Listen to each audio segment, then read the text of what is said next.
అసలు ప్రతిపక్షమే లేకుండా చేయాలనుకుంది గత ప్రభుత్వం.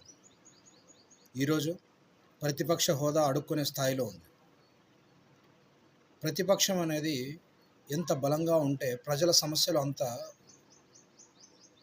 తేలికవుతాయి. ప్రశ్నించే వాడే లేకుంటే అధికారులది రాజ్యాంగం కాదు, రాజుల పరిపాలన అవుతుంది. అలాగే గత ప్రభుత్వం చేసిన వైసీపీ చేసిన తప్పునే ఈరోజు కేంద్రంలో బీజేపీ సర్కార్ చేస్తోంది. అసలు ప్రతిపక్షాన్నే తుడిచిపెట్టాలనే ఆలోచనతో అనవసరమైన రాద్ధాంతాలకు క్రియేట్ చేస్తుంది. తోశారని, కొట్టారని, రాహుల్ గాంధీని ఏదో విధంగా ఇరికించాలనే ఉద్దేశంతో వాళ్ళు చేస్తున్న పనులు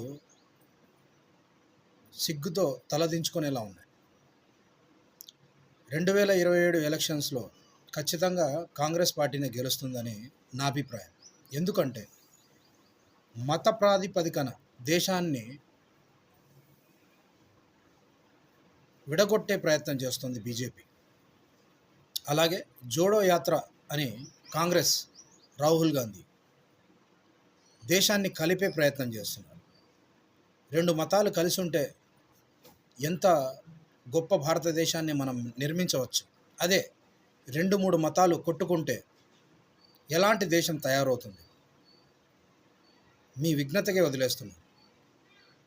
బీజేపీని ఈ దేశం నుంచి తరిమేయాలి. బీజేపీ హటావ్, దేశ్ బచావ్.